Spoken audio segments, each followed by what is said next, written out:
كشف الدجى بجماله حسنة جميع خصاله صلوا عليه وآله আলহামদুলিল্লাহ। সমস্ত প্রশংসা সেই মহান রবের জন্য, যে মহান রব আপনাকে আমাকে দুনিয়াবি সমস্ত কাজ থেকে ফারাক করে পবিত্র জুমার নামাজের উদ্দেশ্যে জুমার মসজিদে আসার এবং বসার মতো, আল্লাহ আল্লাহর রসুলের বরত্বের কিছু কথা বলার মতো, শ্রবণ করার মতো তৌফিক দান করেছেন। এজন্য সকলে দিল থেকে শুকরিয়া জ্ঞাপন করছি, সকলেই বলছি আলহামদুলিল্লাহ। এবং যারা এখনো আসতে পারে নাই, দুনিয়ার কাজের ভিতরে লিপ্ত আছে, কৃষি কাজ, চাকরি বাকরি, ব্যবসা বাণিজ্য, অযথা ঘোরাফেরা, যারা এখনো বাহিরে আছে, আমরা তাদের জন্য দোয়া করি আল্লাহ তাআলা যেন তাদেরকেও আমাদের সাথে একত্রিত জুমার নামাজে অংশগ্রহণ করার তৌফিক দান করেন। সকলে বলি আমিন। অতঃপর লক্ষ্য করি দরুদ আর সালাম বর্ষিত হোক সেই মহামানবের উপরে, যে মহামানবের ভালোবাসায় রব একুল কায়নাতটাকে এত সুন্দর করে সাজিয়েছেন, যে মহামানবের ভালোবাসায় এ দুনিয়ার সমস্ত মাখলুকাত দরুদ আর সালাম প্রেরণ করে থাকেন, যে মহামানবের ভালোবাসায় আসমানের সমস্ত রহমতের ফেরেশতাগুলো দরুদ আর সালাম প্রেরণ করে থাকেন। শুধু তাই নয়, এ আসমান জমিনের মালিক, গোটা পৃথিবীর মালিক, আপনার আমার মালিক, জাহান্নাম জান্নাতের মালিক, এ কুল কায়নাতের মালিক মহান রব নিজেই দরুদ আর সালাম প্রেরণ করে থাকেন সেই মহামানবের উপরে। কলিজার সমস্ত ভালোবাসাটুকু উজাড় করে দিয়ে দরুদ আর সালাম প্রেরণ করছি, সকলেই বলছি সাল্লাল্লাহু আলাইহি ওয়াসাল্লাম। দরুদ পড়বেন মোহাব্বতের সাথে। দরুদ পড়বেন কিসের সাথে? মোহাব্বতের সাথে। কেননা পৃথিবীতে ভালোবাসার যেই সমস্ত স্তর আছে, যেই সমস্ত সিঁড়ি আছে, যেমন মানুষ সন্তানকে এক ধরনের ভালোবাসে, মাকে আরেক ধরনের ভালোবাসে, স্ত্রীকে আরেক ধরনের ভালোবাসে, শ্বশুর শাশুড়িকে আরেক ধরনের ভালোবাসে, মসজিদের ইমাম সাহেবকে আরেক ধরনের ভালোবাসে, ইমাম সাহেব মুসল্লিদেরকে আরেকভাবে ভালোবাসে। তো ভালোবাসার এক একটা স্তর আছে। সমস্ত স্তরের সব থেকে ঊর্ধ্ব স্তর হচ্ছে রাসূলের ভালোবাসা। আর এই ভালোবাসা নিয়ে যখন দরুদ পড়তে পারবো, আল্লাহর হাবিব বলেন ওই উম্মতের জন্য তিনটা লাভ। কয়টা লাভ? তিনটা লাভ। এক নম্বরে, যেই উম্মত তার নবীর উপরে ভালোবাসার সাথে দরুদ পাঠ করে, আল্লাহ তাআলা তাকে 10টা রহমত দান করেন। সুবহানাল্লাহ বলবেন না, বাড়ি যেয়ে বলবেন। এক নাম্বার লাভ, আল্লাহ তাআলা তাকে 10টা রহমত দান করেন। 2 নাম্বার লাভ, আল্লাহ তাআলা তার আমল নামা থেকে 10টা গুনাহ মাফ করে দেন। 3 নাম্বার লাভ, আল্লাহ তাআলা তার ইজ্জত সম্মান সমাজের ভিতরে 10 গুণ বাড়ায় দেয়। সুবহানাল্লাহি ওয়া বিহামদিহি। তাই জন্য মুহাব্বতের সাথে দরুদ পড়বেন। তো সম্মানিত হাজিরিন, আমাদের ধারাবাহিক আলোচনা চলতেছিল কোরবানিকে কেন্দ্র করে। কোরবানির ইতিহাস আলোচনা করতেছিলাম আমরা, মনে আছে আপনাদের? আমরা বাবা আদম আলাইহিস সালাতু ওয়াস সালাম থেকে নিয়ে আমরা যে কোরবানি পেয়েছি, এই কোরবানির ইতিহাস সম্পর্কে আলোচনা করতেছিলাম। আমরা চেষ্টা করব আগামী সপ্তাহের ভিতরে আমরা ইতিহাস শেষ দিয়ে মাসআলার দিকে প্রবেশ করার। কেননা ইতিহাসের থেকে মাসআলার গুরুত্ব বেশি। আমাদের কার উপরে কোরবানি ওয়াজিব হয়েছে, কেন কোরবানি ওয়াজিব হয়েছে, কাদেরকে কোরবানি দিতে হবে, এগুলো আমাদের জানা আবশ্যক, জানা জরুরি। তো আমরা আলোচনা করতে করতে গিয়েছিলাম আপনার আমার জাতির পিতা ইব্রাহিম খলিলুল্লাহ আলাইহিস সালাতু ওয়াস সালাম তার সন্তান এবং তার স্ত্রীকে সাফা এবং মারওয়া পাহাড়ের মধ্যবর্তী স্থানে রেখেছিলেন। এ পর্যন্ত আমরা গিয়েছিলাম। আল্লাহ পাক রব্বুল আলামিনের পেয়ারা বন্ধু, যাকে বলা হয় খলিলুল্লাহ, আল্লাহর কাছের বন্ধু, এই বন্ধু তার মহাব্বতের সন্তান, ভালোবাসার স্ত্রী দুজনকেই রেখে চলে এসেছেন। সামান্য কিছু শুকনা খাবার, সামান্য কিছু পানি তাদেরকে দিয়ে আসছেন। আল্লাহর নবী ইব্রাহিম খলিলুল্লাহ আলাইহিস সালাতু ওয়াস সালাম চলে আসার 2-4 দিন পরেই তাদের যেই সংরক্ষিত খানা ছিল, এই খানাগুলো শেষ হয়ে গেছে। তাদের হাতে আর কোনো রিজিক নাই, কোনো পানি নাই, শুকনা কোনো খাবার নাই। আম্মা জান হাজেরা আলাইহিস সালাতু ওয়াস সালাম পেরেশানিতে পড়ে গেছে যে আমার ছোট্ট বাচ্চা, আমি না খেয়ে 2-4 দিন থাকতে পারবো, কিন্তু আমি না খেয়ে থাকলে তো আমার স্তনের দুধ শুকিয়ে যাবে। কারণ মা যদি ঠিক মতো খানা না খায় তো স্তনের দুধ শুকিয়ে যায়, এটাই স্বাভাবিক। কারণ মায়ের স্তনের দুধ তো জোগাড় হবে মায়ের খানা থেকে। মা বড় পেরেশানিতে পড়ে গেছে। সাফা এবং মারওয়া পাথরের মাঝখানে দাঁড়িয়ে, উত্তপ্ত জমিন, ধুধু মরুভূমি, বালুর চর, সেখান থেকে দূরে দেখা যায় সাফা পাহাড়ের উপরে মনে হচ্ছে যেন পানি টলমল করতেছে। কারণ বালু চিকচিক করলে মনে হয় যেন পানি। আম্মা জান হাজেরা আলাইহিস সালাতু ওয়াস সালাম সেখান থেকে একটা দৌড় দিয়া সাফা পাহাড়ের উপরে উঠেছে। যাইয়া দেখে সেখানেও বালি, বিন্দু পরিমাণ কোন পানির নিশানা নাই, শুধু বালু আর বালু আর বালু। সাফা পাহাড়ের উপর থেকে দূরে তাকিয়ে দেখে মারওয়া পাহাড়ের উপরে যেন পানি টলমল করতেছে। সাগরে যেরকম পানি ঢেউ খায় এরকম ঢেউ খাচ্ছে। মা ওই সাফা পাহাড় থেকে এক দৌড় দিয়া মারওয়া পাহাড়ের উপরে গেছে। যাইয়া দেখে সেখানেও কোনো পানি নাই। সেখান থেকে আবার দৌড় দেয়। মনে হয় যেন সাফা পাহাড়ের উপরে পানি আছে। সাফা পাহাড় থেকে দেখা যায় মারওয়া পাহাড়ের উপরে পানি আছে। এভাবে মা দৌড়াইতেছে, কেননা আল্লাহ পাক রব্বুল আলামিন মায়ের কলিজার ভিতরে এত প্রেম আর এত ভালোবাসা দিয়েছেন, যখন কোন মায়ের সামনে কোন সন্তান খোদার যন্ত্রণায় চিল্লা পাল্লা করে, কাকুতি মিনতি করে, যখন কোন মায়ের সামনে কোন সন্তান যদি খোদার যন্ত্রণায় ক্রন্দন করে, মায়ের কলবের ভিতরে আমার মালিক এমন প্রেম আর এমন ভালোবাসা দিয়েছেন, মা যদি পারতো তার নিজের কলিজাটা বের করে সন্তানকে খাইতে দিত। এমন প্রেম আর এমন ভালোবাসা মালিক মায়ের কলবের ভিতরে দান করেছেন।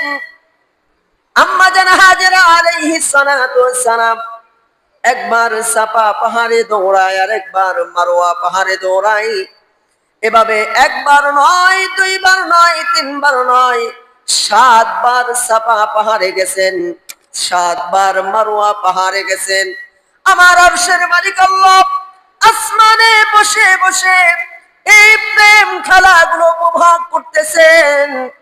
এই দৌড়ানিটা আমার মালিকের কাছে এত পছন্দনীয় হয়েছে, এই দৌড়ানি আমার মালিকের কাছে এত পছন্দনীয় হয়েছে যে মালিক এই দৌড়ানিটা কিয়ামত পর্যন্ত জারি রেখেছে।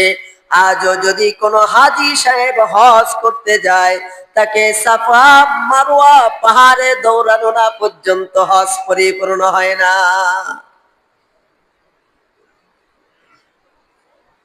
মায়ের দৌড়ানি দেখা মা যখন ক্লান্ত হয়ে পড়েছে, উপর থেকে সূর্যের তাপ, নিচের থেকে উত্তপ্ত বালুর জমিনের তাপ, মা 7 বার দৌড়ায় যখন ক্লান্ত হয়ে পড়ে গেছে, আসমানের মালিক আল্লাহ জিবরাইল আলাইহিস সালাতু ওয়াস সালাম কে ডাক দিয়ে বলে, জিবরাইল, আমি আমার হাজেরার দৌড়ানি আর সহ্য করতে পারি না, যা যা যা আমার ইসমাইলের জন্য পানির ব্যবস্থা করে দি। ইসমাইল আলাইহিস সালাতু ওয়াস সালাম পানির পিপাসায়, খোদার যন্ত্রণায় কান্নাকাটি করতেছে, চিল্লা পাল্লা করতেছে। কেননা বেগুনা মাসুম বাচ্চা, মায়ের স্তনেও কোনো দুধ নাই। মা না খাইতে খাইতে মায়ের স্তনের দুধগুলো শুকিয়ে গেছে।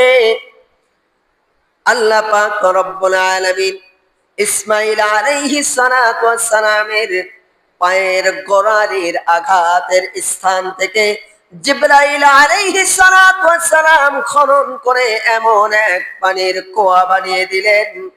সেই কুয়া থেকে আল্লাহ পাক রব্বুল আলামিন এমন বরকত আর এমন রহমত নাজিল করেছেন, ওই জামানা থেকে আজ পর্যন্ত এমন বিশুদ্ধ পানি দুনিয়ার জমিনে কোথাও পাওয়া যায় নাই এবং কিয়ামত পর্যন্ত পাওয়া যাবে না। শুধু তাই নয়, বৈজ্ঞানিকগণ রিসার্চ করে বলেন, এমন বিশুদ্ধ পানি কোন মেশিনের দ্বারাও তৈরি করা সম্ভব নয়। এমন বিশুদ্ধ পানি পৃথিবীর কোন জমিনের নিচে নাই, এমন বিশুদ্ধ পানি পৃথিবীর জমিনের উপরে নাই। শুধু তাই নয়, কিয়ামত পর্যন্ত যদি লক্ষ কোটি মেশিন লাগায়া এই কুয়াটাকে শুকানোর চেষ্টা করা হয়, তবুও এই কুয়ার পানি এক জাররা পরিমাণ শুকানো সম্ভব হবে না।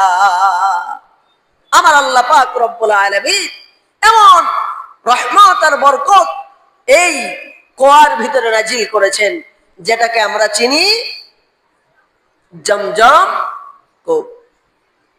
শুধু তাই নয়, আল্লাহর হাবিব সাল্লাল্লাহু আলাইহি ওয়াসাল্লাম বলেন, যদি কোনো আনেওয়ালা উম্মতের বেমারি হয়, অসুস্থ হয়, রবের কাছে যদি এই নিয়ত করে এই পানি পান করে, আল্লাহ পাক রব্বুল আলামিন তাকে শিফা দান করেন।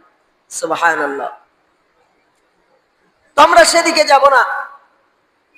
আল্লাহর নবী ইব্রাহিম খলিলুল্লাহ আলাইহিস সালাতু ওয়াস সালাম স্ত্রী এবং সন্তানকে নির্জন স্থানে রেখে চলে এসেছেন। রব তাদের রিজিকের ব্যবস্থা করে দিয়েছেন, সেখানে কিছুদিন বসবাস করলেন। এই কুয়া হয়ে যাওয়ার পরে লম্বা কেচ্ছা, আমরা সেদিকে যাব না, শুধু আমি সার মর্মটুকু আপনাদেরকে বোঝাচ্ছি। এই পানিকে কেন্দ্র করে ওখানে বসত বাড়ি হয়ে গেছে। ইসমাইল আলাইহিস সালাতু ওয়াস সালাম, মা হাজেরা আলাইহিস সালাতু ওয়াস সালামের রিজিকের ব্যবস্থা রব সেখান থেকেই করে দিয়েছেন। কিছুদিন যাওয়ার পরে রবের হুকুমে আবার আল্লাহর নবী ইব্রাহিম খলিলুল্লাহ আলাইহিস সালাতু ওয়াস সালাম বিবি এবং সন্তানকে নিজের কাছে আনলেন। বিবি এবং সন্তানকে নিজের কাছে এনে লালন পালন করতে শুরু করলেন। কত প্রেম আর ভালোবাসার সন্তান! 90 থেকে 100 বছর বয়সে যেই মানুষটা বাবার ডাক শুনে, যেই মানুষটা সন্তানের চেহারা দেখে, এই মানুষের কলবের ভিতরে তাকাইলে বোঝা যায় কত প্রেম আর কত ভালোবাসা এই সন্তানের জন্য গচ্ছিত আছে। সন্তান বাবার হাত ধরে হাঁটে, বাবার কাঁধে ওঠে, বাবার সাথে বাজারে যায়, বাবার সাথে চলাফেরা করে। আস্তে আস্তে আস্তে আস্তে যখন সন্তান একটু বড় হয়েছে, আমার মালিকের পরীক্ষা এখনো শেষ হয় নাই।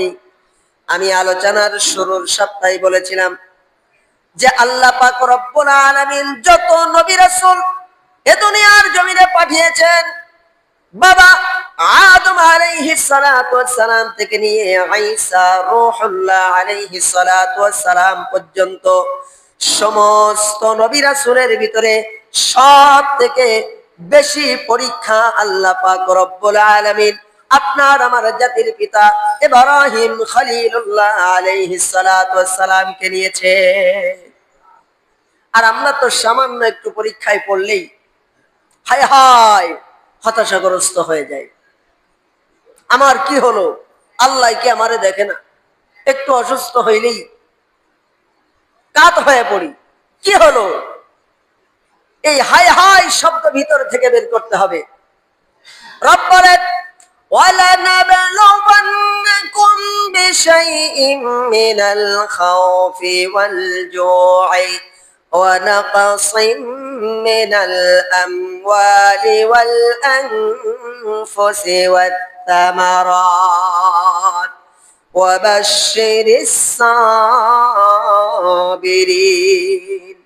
আমি রব প্রতিটা মানুষকে পরীক্ষা নিব, কাউকে ভয় দিয়ে পরীক্ষা নিব, কাউকে রিজিক দিয়ে পরীক্ষা নিব, আবার কাউকে রিজিক না দিয়ে পরীক্ষা নিব।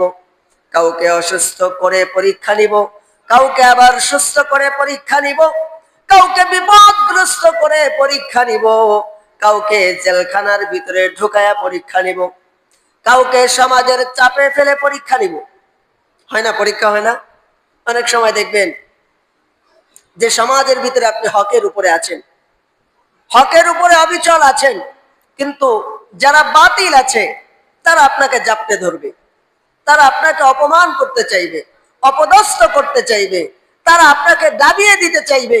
কিন্তু যদি আপনি হকের উপরে অবিচল থাকেন, মালিক আয়াতের শেষে বলেন ইন্নাল্লাহা মা'আস সাবিরিন। তুমি যদি ধৈর্য ধরে হকের উপরে অবিচল থাকতে পারো, সত্য কথাগুলো জবান দিয়ে বের করতে পারো, সমাজের দুর্নীতিগুলা তোমার জবান দিয়ে যদি প্রকাশ করতে থাকো, হকের উপরে যখন অবিচল থাকবে, আমি মালিক স্বয়ং তোমার সাথে আছি, আমি মালিক তোমাকে সাহায্য করব। এজন্য বিচলিত হওয়া যাবে না। সামান্য একটু বিপদগ্রস্ত হয়েছেন, হতাশা হওয়া যাবে না। মালিক বলেন লা তাকনাতু মির রাহমাতিল্লাহ, হতাশ হয় না, নিরাশ হয় না, আমার রহমত আছে। যে কথা বলতেছিলাম, আল্লাহ পাক রব্বুল আলামিন তার পেয়ারা খলিলের পরীক্ষা এখনো শেষ করে নাই। সন্তান যখন বাবাকে বাবা বলে ডাকে, সন্তান যখন বাবার হাত ধরে হাঁটতে শিখে, সন্তান যখন বাবার সাথে একটু চলাফেরা করতে শিখেছে, এমন সময় মালিক গভীর রজনীতে ডাক দিয়া বলেন ইব্রাহিম, তোমার সব থেকে প্রিয় সম্পদ তুমি আল্লাহর রাস্তায় কোরবানি করে দাও। আল্লাহর নবী ইব্রাহিম খলিলুল্লাহ আলাইহিস সালাতু ওয়াস সালাম জানেন যে নবীদের স্বপ্ন হচ্ছে ওহী। নবীদের স্বপ্ন কি? ওহী। নবীদের স্বপ্ন আসে রবের তরফ থেকে। ফালাম্মা বালাগা মাআহুস সা'য়া ক্বালা ইয়া বুনাইয়া ইন্নী আরা ফিল মানাম। রব বলেন হে ইব্রাহিম, তোমার সব থেকে ভালোবাসার জিনিস তুমি আল্লাহর রাস্তায় কোরবানি করে দাও। আল্লাহর নবী ইব্রাহিম খলিলুল্লাহ আলাইহিস সালাতু ওয়াস সালাম সকাল বেলা ঘুম থেকে জাগ্রত হয়ে তার সব থেকে বড় উটের খামারে প্রবেশ করলেন। সুন্দর দেখে 100 উট বের করে সারিতে দাঁড় করিয়ে 100 উট আল্লাহর রাস্তায় কোরবানি করে দিলে।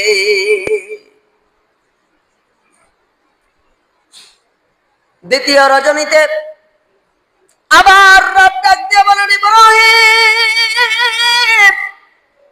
তোমার সব থেকে ভালোবাসার জিনিস, প্রিয় জিনিস, মহব্বতের জিনিস তুমি আল্লাহর রাস্তায় কোরবানি করে দাও। আল্লাহর নবী ইব্রাহিম খলিলুল্লাহ আলাইহিস সালাতু ওয়াস সালাম একটু দুশ্চিন্তাগ্রস্ত হয়ে গেলেন, একটু পেরেশান যুক্ত হলেন। সকালবেলা আবার ঘুম থেকে উঠে উটের খামারে ঢুকে আরো সুন্দর সুন্দর দেখে আরো 100 উট আল্লাহর রাস্তায় কোরবানি করে দিলেন। কিন্তু স্বপ্ন পরিবর্তন হয় না। আবারও পরের রজনীতে একই স্বপ্ন। আল্লাহর নবী ইব্রাহিম খলিলুল্লাহ আলাইহিস সালাতু ওয়াস সালাম সকালবেলা ঘুম থেকে জাগ্রত হয়ে একটু প্রেসারিতে পড়ে গেছেন। বসে বসে ফিকির করতেছেন, আমার সব থেকে প্রিয় বস্তু কি, আমার সব থেকে ভালোবাসার জিনিস কি? আল্লাহর নবী ইব্রাহিম খলিলুল্লাহ আলাইহিস সালাতু ওয়াস সালামের আর বুঝতে বাকি নাই যে আমাকে মালিক 90 বছর বয়স হওয়ার পরে যেই বস্তুটা দান করেছেন, এর থেকে ভালোবাসার বস্তু আর আমার কাছে নাই। আমার কাছে এর থেকে মহব্বতের বস্তু আর নাই। আমাকে এই বার্ধক্য বয়সে মালিক যেটা উপহার দিয়েছেন সেটাই তো আমার কাছে সব থেকে দামি। আমি আমার অন্তর থেকে তো আমার সন্তানটাকে বড় মহব্বত করি, বড় ভালোবাসি। বিন্দু পরিমাণ দেরি না করে ঘরের ভিতরে প্রবেশ করলেন। আম্মা জান হাজেরা আলাইহিস সালাতু ওয়াস সালামকে ডাক দিয়ে বলেন, আ হাজেরা, আমার সন্তানটাকে নতুন পোশাক পরিয়ে দাও, সুন্দর করে সাজিয়ে দাও, আমি আমার সন্তানকে নিয়ে একটু বাহিরে বের হব। আম্মা জান হাজেরা আলাইহিস সালাতু ওয়াস সালাম ভালো করেই জানেন যে তার সন্তানকে নিয়ে মাঝে মাঝে আল্লাহর নবী বাহিরে বের হয়, ঘুরতে যায়, বাজারে যায়, মজা খাওয়াইতে নিয়ে যায়। আম্মা জান হাজেরা আলাইহিস সালাতু ওয়াস সালাম সুন্দরভাবে তাকে গোসল করাইলেন, নতুন পোশাক পরিধান করিয়ে দিলেন। আল্লাহর নবী ইব্রাহিম খলিলুল্লাহ আলাইহিস সালাতু ওয়াস সালাম সন্তানের হাত ধরে বাড়ি থেকে বের হচ্ছে।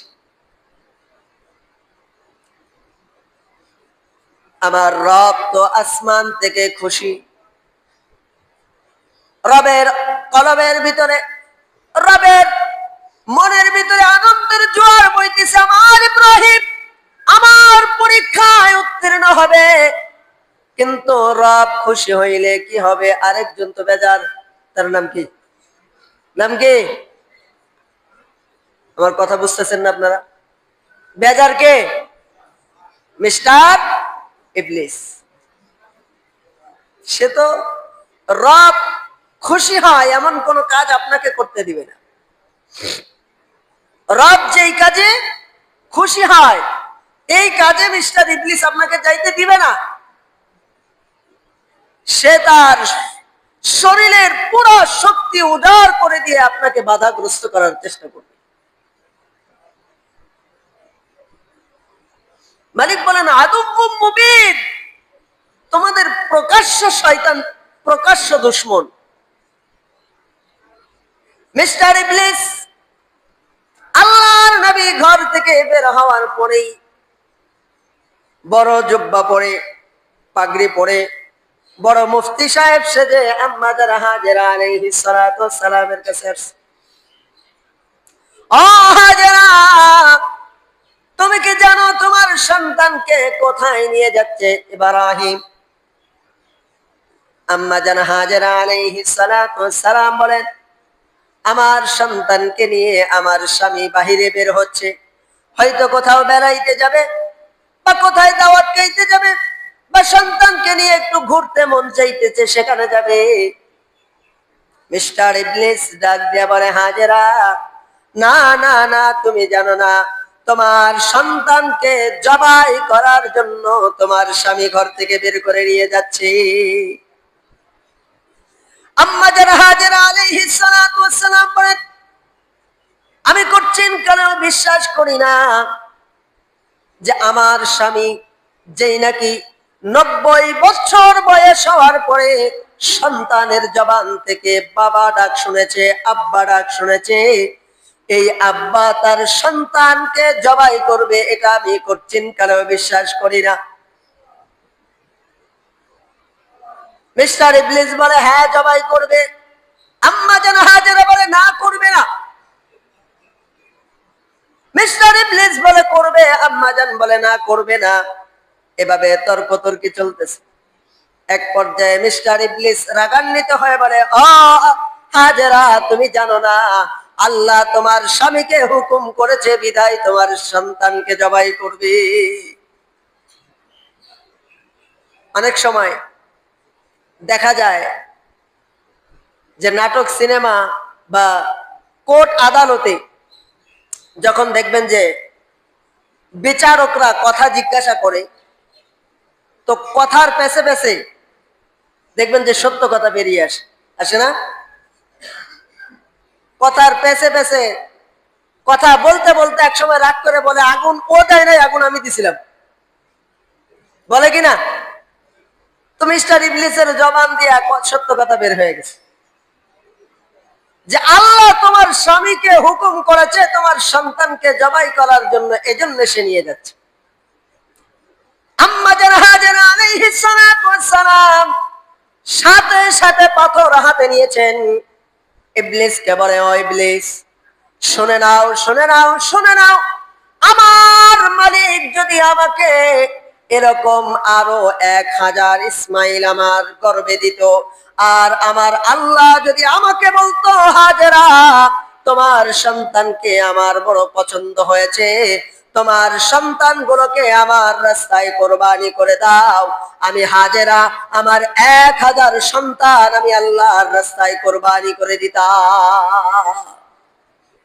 সুযোগ পাইল না, দৌড় দিছে। যেমন বাবা তেমন তার মা, তেমনই আল্লাহ পাক রব্বুল আলামিন দিয়েছেন, ফাবাশশারনাহু বিগুলামিন হালিম। যেমন মা যেমন বাবা তেমন ঘরে তেমনই সন্তান মালিক দান করেছে।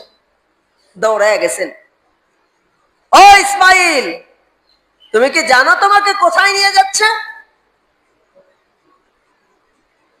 বলে, আমার বাবা তো আমাকে বেড়াইতে নিয়ে যাচ্ছে। বলে, না, ওই যে দেখো তোমার বাবার কাছে অস্ত্র, ছুরি, তোমাকে জবাই করবে। ইসমাইল আলাইহিস সালাতু ওয়াস সালাম বলে, আমি বিশ্বাস করি না আমার বাবা আমাকে জবাই করবে, আমি বিশ্বাস করি না। ইবলিস বলে, হ্যাঁ তোমার বাবা তোমাকে জবাই করবে। আল্লাহর নবী ইব্রাহিম খলিলুল্লাহ আলাইহিস সালাতু ওয়াস সালাম বুঝতে পেরেছেন মিস্টার ইবলিস এখানে উপস্থিত হয়েছেন। আল্লাহর নবী ইব্রাহিম খলিলুল্লাহ আলাইহিস সালাতু ওয়াস সালাম সন্তানকে ডাক দিয়ে বলে, বাবা, হাতে পাথর নাও এবং যে তোমার সাথে কথা বলতেছে তার উপরে নিক্ষেপ করো। বাবা এবং সন্তান উভয়জন এমন ভাবে ইবলিসকে পাথর নিক্ষেপ করতে শুরু করলেন, মিস্টার ইবলিস সাথে সাথে ওই এলাকা ছেড়ে দূরে চলে গেছে। বাবা এবং সন্তান দুজনেই একত্রিত হয়ে মিস্টার ইবলিসকে হটিয়ে দিলেন। এবার বাবা তার সন্তানকে ডাক দিয়ে বলতেছেন, فلما بلغ معه السعي قال يا بني إني أرى في المنام হে আমার সন্তান, আমার মালিক আমাকে হুকুম করেছেন, ফালাম্মা বালাগা মাআহু সায়া, আমার মালিক আমাকে আমার ভালোবাসার বস্তুটাকে আল্লাহর রাস্তায় জবাই করতে বলেছেন, আমার প্রিয় জিনিসটাকে আল্লাহর রাস্তায় কোরবানি করতে বলেছেন। ক্বালা ইয়া বুনাইয়া ইন্নী আরা ফিল মানাম, হে আমার বৎস, হে আমার সন্তান, তোমার অভিমত কি এটা আমি জানতে চাই। কার কাছে জিজ্ঞাসা? ছোট্ট সন্তানের কাছে। বাবা জিজ্ঞাসা করতেছে, এ বুনাইয়া, হে আমার সন্তান, ইন্নী আরা ফিল মানাম, তোমার অভিমত কি? বাবা তার সন্তানের কাছে জিজ্ঞাসা করতেছে যে তোমার অভিমতটা কি, এটা আমি একটু জানতে চাই। আমরা অভিমত, সন্তানের অভিমত ইনশাআল্লাহ আগামী সপ্তাহে শুনবো। তো মিস্টার ইবলিস মায়ের কাছে ওয়াসওয়াসা দিয়েছেন, সন্তানের কাছে ওয়াসওয়াসা দিয়েছেন, কোথাও থেকে জায়গা পাই নাই। জায়গা পাই নাই কার কার কাছে? মা, সন্তান, বাবা, কারোর কাছে কোনো জায়গা পাই নাই। এখন আসেন, আমরা তো ওই বাবারই সন্তান নাকি? ওই বাবারই সন্তান, রূহানি সন্তান। একটা হচ্ছে ঔরস জাতক সন্তান, আরেকটা হচ্ছে রূহানি সন্তান। আমাদের রূহানি পিতা অনেকগুলোই হতে পারে। অনেক সময় দেখবেন যে চায়ের দোকানে উল্টাপাল্টা কথা হয়। রূহানি পিতা অনেকগুলা হয়। রূহানি পিতা নবীদেরকে বলা যায়, রূহানি পিতা নিজের শায়েখকে বলা যায়, নিজের পীরকে বলা যায়। রূহানি পিতা নিজের শিক্ষক, নিজের উস্তাদকে বলা যায়। রূহানি পিতা যে আমাকে শিক্ষা দিয়েছে তাকে রূহানি পিতা হিসেবে গ্রহণ করা যায়, উস্তাদকে রূহানি পিতা হিসেবে গ্রহণ করা যায়। তো ইব্রাহিম আলাইহিস সালাতু ওয়াস সালামের রূহানি সন্তান হচ্ছে আমরা। তো বাবাকে যেহেতু শয়তানে ওয়াসওয়াসা দিয়ে সরাইতে পারে নাই, আমাদের বাবার সন্তানকে সরাইতে পারে নাই, আমাদের মাকে সরাইতে পারে নাই, কিন্তু দুঃখজনক হলেও সত্য, আমাদেরকে সরাইবে, আমাদেরকে সরাবে। কোরবানি যত আগাবে তত আমাদের কাছে ইবলিস চাপতে থাকবে। হায় হায়, এক গরু কোরবানি দিতে গেলেই তো ভাগ আসবো 25,000 টাকা। দরকার আছে এটা দেওয়ার? ওদিকে যাওয়ার দরকার নাই। হুজুর জিগাইলে করছে, হুজুর ঋণ আছি, দিতে পারতেছি না। বিভিন্ন ভাবে শয়তান আপনাকে পজিটিভ ওয়াসওয়াসা দিবে, নেগেটিভ না, পজিটিভ ওয়াসওয়াসা দিবে যে তুই তো 10,000 টাকা ঋণ,